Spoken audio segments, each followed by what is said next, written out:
To most of you, this is a device to buy, sell, play games, watch videos.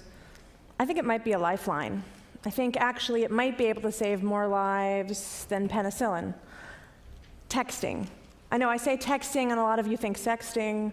A lot of you think about the lewd photos that you see, hopefully not your kid sending to somebody else, or trying to translate the abbreviations LOL, LMAO, HMU. I can help you with those later. But the parents in the room know that texting is actually the best way to communicate with your kids. Might be the only way to communicate with your kids. The average teenager sends 3,339 text messages a month. Unless she's a girl, and then it's closer to 4,000.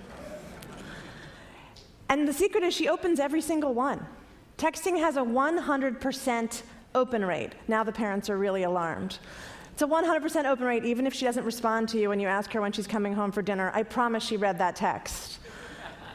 And this isn't some suburban, iPhone-using teen phenomena. Texting actually over-indexes for minority and urban youth.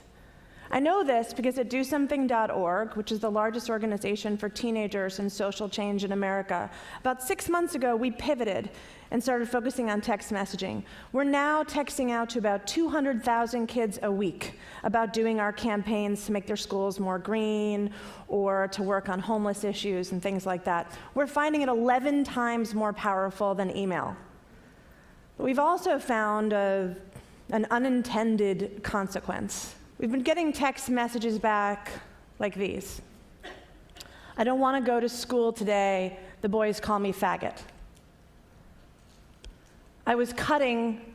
My parents found out, and so I stopped, but I just started again an hour ago.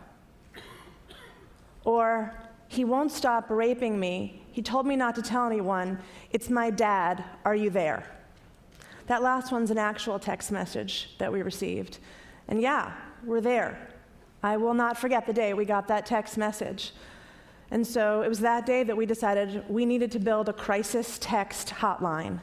Because this isn't what we do. We do social change. Kids are just sending us these text messages because texting is so familiar and comfortable to them, and there's nowhere else to turn, that they're sending them to us.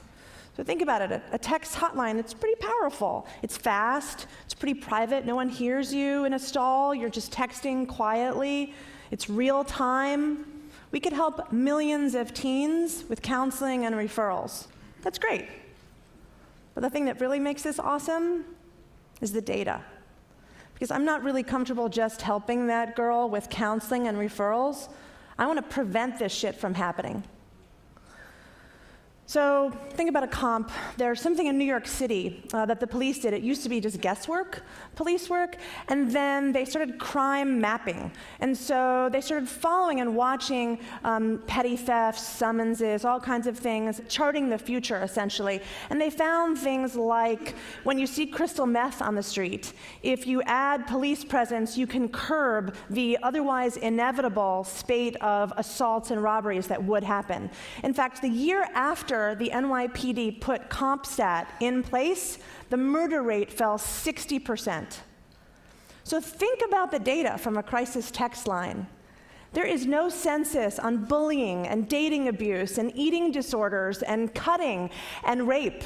No census. Maybe there's some studies, some longitudinal studies that cost lots of money and took lots of time. Or maybe there's some anecdotal evidence. Imagine having real-time data on every one of those issues. You could inform legislation, you could inform school policy, you could say to a principal, you're having a problem every Thursday at 3 o'clock. What's going on in your school?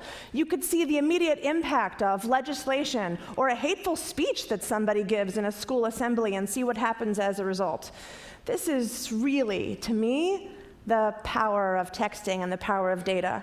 Because while people are talking about data, making it possible for Facebook to mine my friend from the 3rd grade, or Target to know when it's time for me to buy more diapers, or some dude to build a better baseball team, I'm actually really excited about the power of data and the power of texting to help that kid go to school, to help that girl stop cutting in the bathroom, and absolutely to help that girl whose father is raping her.